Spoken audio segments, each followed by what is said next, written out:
मुझे लगता है कि आपको ना थोड़ा इंग्लिश पे काम करना चाहिए। या 42 अमेंडमेंट में क्या क्या चीज़ें थी, 44 अमेंडमेंट में क्या क्या चीज़ें थी, जेन्युइन नॉन अलाइनमेंट क्या है, ऐसी आपसे पूछे जाएंगे।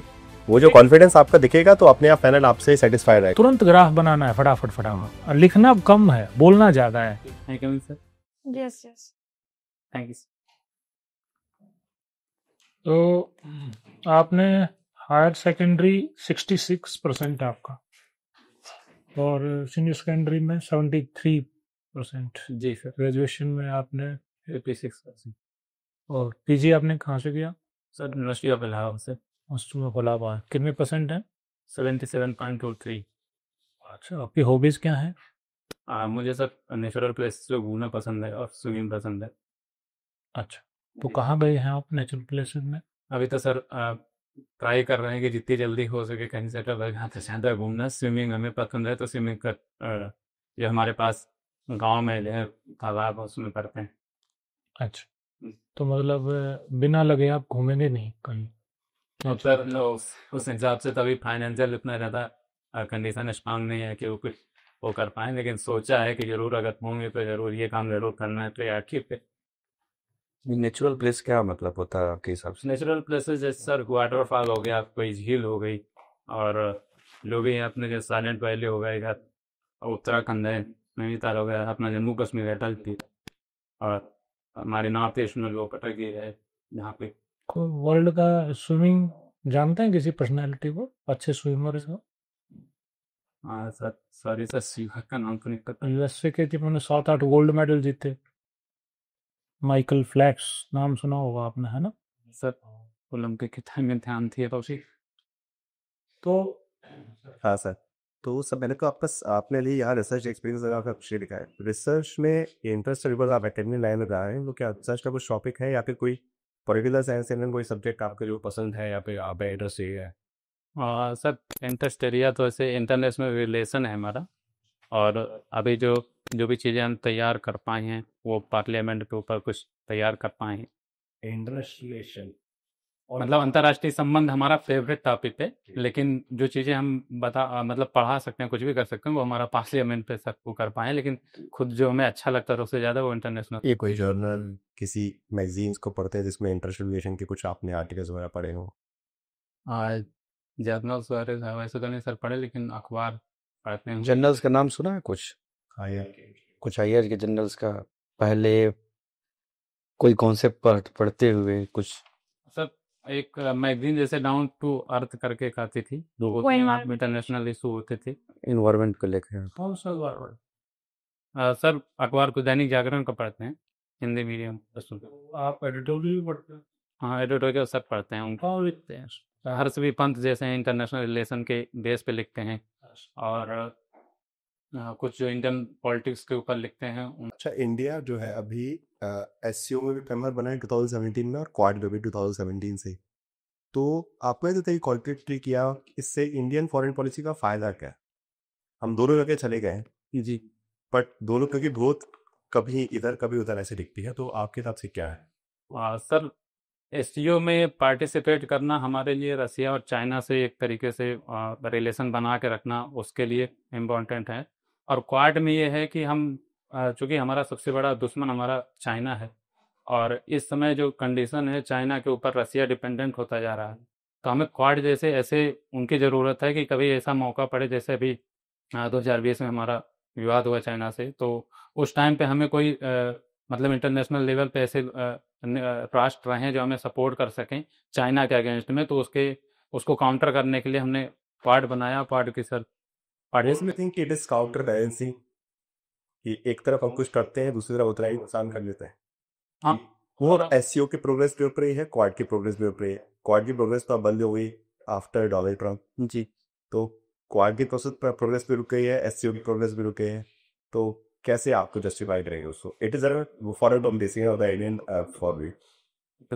सर प्रेजेंट टाइम में अगर हम देखें तो हम एक तरफ कहीं नहीं जा सकते, ना क्वाड की तरफ जा सकते हैं ना एससीओ की तरफ जा सकते हैं, क्योंकि हमें अगर टेक्नोलॉजी चाहिए, एडवांसमेंट चीज़ें चाहिए, तो हमें वेस्ट की तरफ एलाई करना पड़ेगा, और हमें जहाँ पे हमारी ऊर्जा सुरक्षा की जो बातें हैं तो उसके लिए हमें रसिया के ऊपर डिपेंडेंट होना पड़ेगा। और अभी जैसे क्या कहते हैं, जैसे डोनाल्ड ट्रंप का भी जो बिहेवियर है उसको लेके अगर हम पूरे तरीके से उनके ऊपर डिपेंडेंट रहेंगे तो वो हमें नुकसान करेगा इधर से हमारी नेशनल सिक्योरिटी के लिए। और उसके लिए हमें चाहिए कि हम जो है चाइना और रसिया से वो करके रखें, तो हमें दोनों तरफ सर बैलेंस बना के चलना पड़ेगा। ऐसा ये बताओ, अभी कितने अमेंडमेंट है द कॉन्स्टिट्यूशन? आ, अभी तो सर 109 तक को है सर। 109? क्लियर याद नहीं है। Is there any difference between amendment और bill? सर बिल तो इंट्रोड्यूस किया जाता है जैसे पार्लियामेंट में कोई नया एक्ट बनाने के लिए, और या तो कॉन्स्टिट्यूशन में अमेंडमेंट करने के लिए। और अमेंडमेंट जो होता है वो कॉन्स्टिट्यूशन में सीधा केवल वो जो प्रोविजन होते हैं कॉन्स्टिट्यूशन तो बिल कौन सा आया था अभी? अमेंडमेंट, कॉन्स्टिट्यूशनल अमेंडमेंट बिल अभी सबसे रिसेंट कौन सा है? बिल अभी रिसेंट उसका नंबर और नाम दे क्या? सर वो महिलाओं को लेके था, उसमें 33% वो तो एक्ट है, वो तो बन चुका है, वो तो हो गया अमेंडमेंट। अमेंडमेंट अभी रिसेंट चला है अभी 120 समथिंग ऐसा कुछ। 130 बहुत विवाद में था, बहुत विवाद हुआ उस पर भी, पूरी देश की पॉलिटिक्स आपको जाता है। अमेंडमेंट तो 106 था ना? हाँ, तब से लेके जो वुमेन रिजर्वेशन भी पड़ा है। वुमेन रिजर्वेशन भी हाँ, जी सर। उसकी तो विशेषता हो गया उसमें सर जैसे लोकसभा और लोकसभा में सर उनमें 33% महिलाओं के लिए रिजर्व किया गया है। उनमें वो भी इंक्लूड रहेंगे जो SC/ST के लिए रिजर्वेशन होता है 33% महिलाओं का। राज्यों की विधानसभा में नहीं। सर राज्यों की विधानसभा के लिए सर शायद है, लेकिन कंफर्म नहीं है, याद नहीं है। अच्छा ये बताओ Abhijit, international relations and global politics ये एक है या अलग है? ग्लोबल पॉलिटिक्स मैम जैसे दो राष्ट्रों के पूरे जितने भी राष्ट्र हैं उनके बीच की बात होती है, ग्लोबल पॉलिटिक्स में एक साथ आ जाते हैं। जबकि इंटरनेशनल रिलेशन में हम देखते हैं तो इसमें बायलैटरल, ट्राइलैटरल और मल्टीलैटरल इस तरीके के रिलेशन हो सकते हैं। लेकिन अगर ग्लोबल पॉलिटिक्स की बात करेंगे तो एक साथ सब कंट्री को मिला लें तो उनके बीच में जो चल रहा है उसको सर मैम ग्लोबल पॉलिटिक्स बोलते हैं। जैसे कुछ एग्जांपल दो ग्लोबल पॉलिटिक्स के। ग्लोबल पॉलिटिक्स में जैसे इस समय सर जैसे चल रहा है कि प्रोटेक्शनिज्म की तरफ देशों की तरफ बढ़ रहे हैं। जैसे जो हमारे वेस्ट के जैसे US लेड के जितने भी वो हैं हमारे C1 कर से यूरोपियन यूनियन ने वो लगाया, टैक्स लगाया कार्बन के ऊपर। तो एक तरीके से जब एक समय ये लोग 1991 के लगभग LPG की बात करते थे और आज धीरे धीरे उसकी तरफ शिफ्ट हो रहे हैं। हमारा WTO है उसको इन्होंने वो कर दिया है तो पूरी तरीके से, और UNO का भी कोई विशेष वो नहीं रह गया है। जो मेन यही हैं, इन्हीं के ऊपर UNSC के जो 5 मेंबर हैं परमानेंट वाले, वही सब मेन वो इशू लाते हैं, उन्हीं के ज़्यादा वार होते हैं उन्हीं के थ्रू। तो उसके बेस पे सर क्या उनको क्या बोलते हैं? जी टर्म क्या है?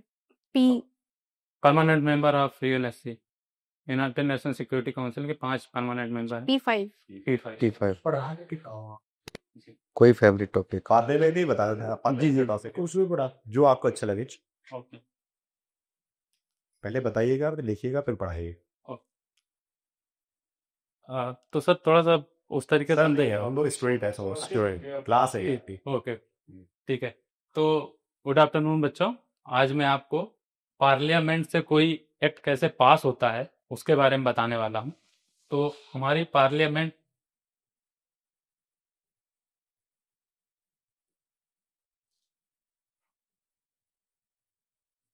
इसके मेनली 3 पार्ट बोले जाते हैं।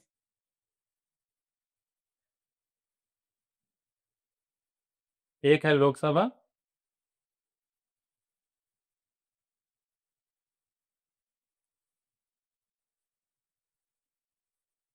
दूसरी है राज्यसभा और तीसरे हैं हमारे महामहिम राष्ट्रपति।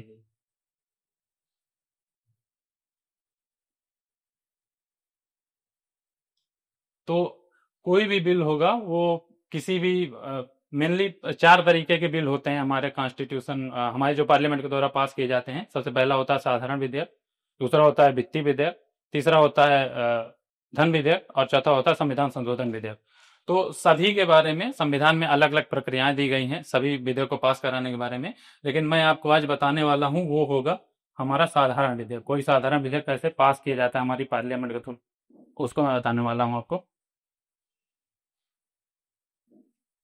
अब वैसे बता दो आप थोड़ा सा। अच्छा, तो साधारण विधेयक के लिए सबसे पहले हम देखेंगे कि हमारे कोई भी हमारा साधारण विधेयक का कोई भी विधेयक सबसे पहले 5 चरणों से गुजरता है। वो सॉरी, वो कोई भी हो सकता है, कोई भी सदन हो सकता है। या तो लोकसभा में पेश किया जाएगा तो वो पहला सदन बोला जाएगा, अगर राज्यसभा में पेश किया जाएगा तो वो पहला सदन बोला जाएगा। मान लीजिए इंट्रोड्यूस किया जाता है लोकसभा में, तो लोकसभा में इंट्रोड्यूस किया जाएगा तो उसका प्रथम पाठन, द्वितीय पाठन और तृतीय पाठन होगा। इसके बाद वो दूसरे सदन में जाएगा, इसके बाद वो 5वें स्टेप पे राष्ट्रपति के पास जाएगा, और जब वो रिकमेंड करेंगे उसको तो हमारा फाइनली एक्ट बन जाएगा। जो प्रथम पाठन होता है उसमें बिल को इंट्रोड्यूस किया जाता है, या तो वो सरकारी सदस्य होते हैं, जो मंत्री होते हैं, वो इंट्रोड्यूस करते हैं, या तो गैर सरकारी सदस्य जो केवल मंत्री नहीं केवल मेंबर है वो इंट्रोड्यूस करते हैं।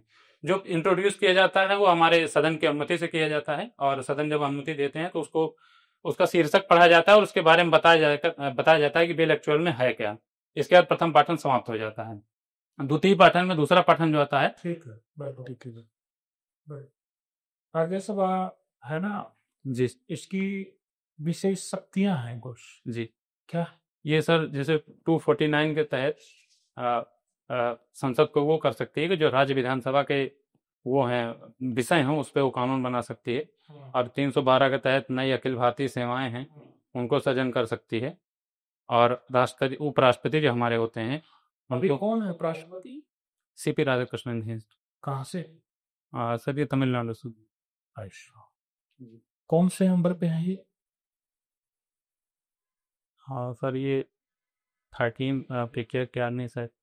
आर्टिकल 253 भी कुछ बताता है क्या राज्यसभा के बारे में? सर 253 में अंतर्राष्ट्रीय संबंध के संबंध में है कि पार्लियामेंट जो कानून बनाती है उसको कैसे इनेक्ट किया जाएगा राज्यों के मामले में, कि मान लीजिए कोई राज्य अपोज करता है फिर भी उसको कैसे वो करेंगे। आप साधारण विधेयक बताया, ठीक है।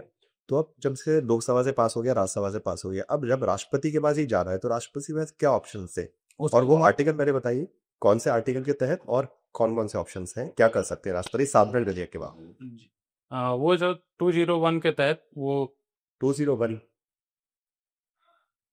गवर्नर नहीं होता। सर चलिए बताइए तो क्या उनके क्या पास 3 ऑप्शन होते हैं मुख्यतः, या तो विधेयक को स्वीकृति दे सकते हैं, या तो उसको अस्वीकृत कर सकते हैं, या तो उसको अगर धन विधेयक नहीं है तो पुनर्विचार के लिए वापस कर सकते हैं। अगर वो अस्वीकृत करते हैं तो उनके पास वो 3 वीटो होते हैं, जो पॉकेट वीटो, निलंबनकारी वीटो और सर एक अत्यंतिक वीटो कहे जाते हैं। तो इनके बेस पे जो अत्यंतिक वीटो होता है, पॉकेट वीटो होता है, उसमें तो वो लैप्स हो जाएगा, फिर वो एक्ट नहीं बन पाएगा। और जो निलंबनकारी वीटो होगा उसमें वो अगर धन विधेयक नहीं है तो उसको वापस कर देंगे, और दोबारा अगर पार्लियामेंट ने बिना किसी संशोधन के साथ या संशोधन प्रेसिडेंट और राज्यपाल का ऑर्डिनेंस का बता दो। आर्टिकल बस ऑर्डिनेंस अध्यादेश अध्यादेश जी उनका जो है राज्यपाल का जो है 213 है, और प्रेसिडेंट का सर नंबर ये लिया है, सब ऊपर नीचे नंबर यही है, ऊपर पीछे आगे और पीछे है।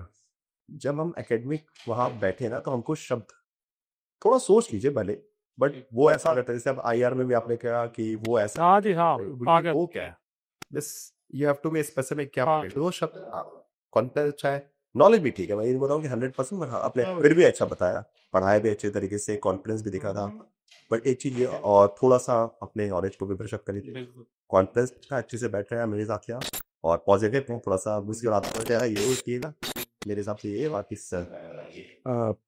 It was a good interview, लेकिन एक चीज़ है कि आपने डोमेन एक्सपर्टीज बताई है ना कि IR है, तो better you stuck on the कि मैं IR के कोई सब्जेक्ट पढ़ा हूँ, एक चूज कर रहे हैं। नहीं तो आप दोनों बता सकते मेरा दोनों एक्सपर्टीज है, इंडियन गवर्नमेंट एंड पॉलिटिक्स भी है और IR भी।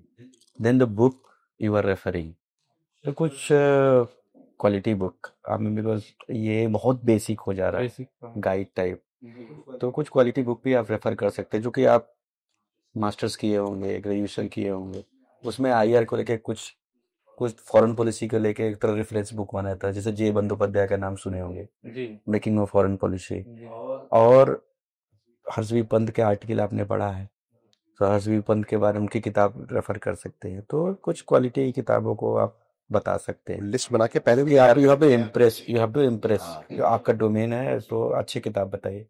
ये पुखराज जन बहुत बेसिक हो जा रहा, बहुत फंडामेंटल हो जा रहा है, वो है। बाकी इट इज गुड इंटरव्यू। हाँ, सिलेबस आप देख लीजिएगा कि सिलेबस में क्या क्या है। कभी सिलेबस का क्वेश्चन पूछता है कि पेपर्स कौन कौन से हैं बताइए, एईसी का पेपर क्या है, या फिर डीएससी कोर पेपर्स क्या है, इलेक्टिव पेपर्स क्या है। तो सिलेबस हरियाणा में जो है उसके अकॉर्डिंग आप सिलेबस का आप देख लीजिएगा। कभी कभी पूछते हैं कि इलेक्टिव में बताइए 2 पेपर जो आपको पढ़ाना अच्छा लगता है, या फिर कोर में तो पेपर के नाम आप एग्जैक्ट याद कीजिएगा। और सिलेबस के नीचे ही जो रिकमेंडेड बुक्स हैं उसमें मेन बुक्स है, रेफरेंस बुक्स हैं, वो अच्छे से आप जैसे कि ना आईआर है तो जॉन बेलिस की किताब है।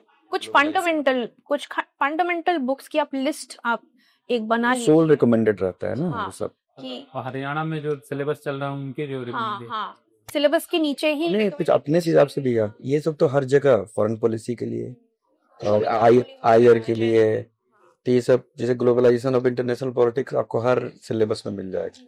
बेली जनी स्मिथ का है और बड़ा ही अच्छा है और ल्यूसिड लैंग्वेज में लिखा हिंदी हुआ में भी उसका है अनुवाद वो। और न्यू एजुकेशन पॉलिसी को लेके भी आई मीन एक नया ट्रांसफॉर्मेशन है और हर जगह इम्प्लीमेंट हो रहा है, ट्रांजिशनल फेज में है। तो इसको लेके हर जगह मतलब हायर एजुकेशन में तो इट इज मैंडेटरी है, तो आपको उसका एक्सप्लोर करना है। We haven't asked this question, लेकिन आप उसको एक्सप्लोर कर लीजिएगा फिर से। थोड़ा सा ना आपने काम किया है, पढ़ा है आपने, है ना, रिफ्लेक्ट हो रहा। मुझे लगता है कि आपको ना थोड़ा इंग्लिश पे काम करना चाहिए। ये हाँ, जैसे आपसे हमने ऑर्डिनेंस कहा तो आपने कहा कि सर क्या सर पता है लेकिन है ना, हाँ, तो मतलब इस पे थोड़ा सा काम करना है। एक थोड़ा सा ना 2025 में जो बजट आए हाइलाइट्स उसका, G20 है, वन नेशन वन इलेक्शन है, वुमेन रिजर्वेशन बिल है, वक्फ बोर्ड है ना। अभी रिसेंट की ये जो चीज़ें, रसिया यूक्रेन इजराइल फिलिस्तीन का मामला है, फॉरेन पॉलिसी है, मोदी की फॉरेन पॉलिसी, मनमोहन सिंह की फॉरेन पॉलिसी, बेसिक डिफरेंस, और ये पाकिस्तान और ये सारा सऊदी अरब, और ये जिस तरह से ये मिलिट्री अलायंसेस बन रहे हैं, और ये जो काम हो रहा है साउथ एशिया में टैरिफ को लेकर के, ट्रंप को लेकर के, और ये थोड़ा सा जो करंट का है ना, ये थोड़ा सा पढ़ना चाहिए आपको। रिकमेंडेड बुक्स कौन सी हैं, क्या हैं, है ना, इस पे रिसेंट अमेंडमेंट क्या, क्योंकि वहाँ ना बहुत जनरल से क्वेश्चन पूछेंगे, डीप में नहीं जाएंगे, वो फैक्चुअल पूछेंगे आपसे कि भाई कौन सा अमेंडमेंट बिल है, और भाई कौन सा अभी 106 क्या था, या एंग्लो इंडियन वाला कौन सा हुआ था, या 42 अमेंडमेंट में क्या क्या चीज़ें थी, 44 अमेंडमेंट में क्या क्या चीज़ें थी, जेन्युइन नॉन अलाइनमेंट क्या है, ऐसे आपसे वो एक्टिस्ट पॉलिसी क्या है, ऐसी बेसिक सी चीज़ें जो ऐसी आपसे पूछी जाएंगी। फर्स्ट गुड नेबर पॉलिसी, और ये थोड़ा सा आपको करंट पढ़ना चाहिए, बाकी ठीक है ओवरऑल, है ना। सर बोलने में जैसे थोड़ा सा वो होता है तो क्या ये वो जो होता है इसको बंद कीजिए सबसे पहले। ये जो वो शब्द जो बोल रहे हैं ना, ये आपका पर्सनैलिटी खराब कर रहा है। और कुछ नहीं। पहले तो ये इसकी प्रैक्टिस कीजिए अपने दोस्तों यारों के सामने बैठ के कि कॉन्शियसली, ये ऐसे नहीं होगा, कॉन्शियसली वो वर्ड आप बहुत ज्यादा बोल रहे हैं। मैंने पूरे इंटरव्यू देखा, कम से कम 25 बार आपने वो वर्ड बोला है। तो दिस शो वो पकड़ लेता है। वो जो बैठे होंगे ना पैनल में, वो साइकोलॉजिस्ट है, वो भी ऐसे थोड़े कि एक्सपीरियंस है, वो देखेंगे कि अच्छा ये कमी है, तो आप उनको कमियां मत दीजिए। अपनी नॉलेज अच्छा है आपका, उसको रिवाइज कीजिए। सर ने बहुत अच्छे पॉइंट्स बताए हैं। तो कि आपने बोला आईआर मेरा फेवरेट है, आपने बोला पार्लियामेंट मेरा फेवरेट है, तो पार्लियामेंट के एक्ट पता होने चाहिए भाई। आईआर अगर आपका फेवरेट है तो आईआर की जो भी रिसेंट चीज़ें हैं वो पता होनी चाहिए, और वो एग्जैक्ट वे में कि किसने क्या किया, किस कंट्री ने क्या लाइंस बनाया, किस, तो ये वो वेग वर्ड में बोलेंगे तो थोड़ा सा आप क्वालिटी कराओगे। इसे इतने अच्छे लग रहे हो आप, हाँ। आपने इतना बढ़िया कोट पैंट पहना है, और आप कह रहे हो कि सर मैं जब सेटल हो जाऊंगा तब घूमने जाऊंगा। अभी मेरा देखिए इस आई टू मॉक टेस्ट का एक मेजर ऑफ वो वर्ड तो वहाँ बड़ा अच्छा रीत उनके हम मोस्टली आए वो हमारी बोलचाल की भाषा होती है ना हमारी, कि ऐसे। हाँ, डिलीट कर दीजिए। अभी प्रैक्टिस की और मेरे में आई सीखी और की ये कुछ बुक्स अच्छे रिकमेंड कीजिए। जब आप अचूक के टिश्यू ये बढ़ जाते हैं लोग।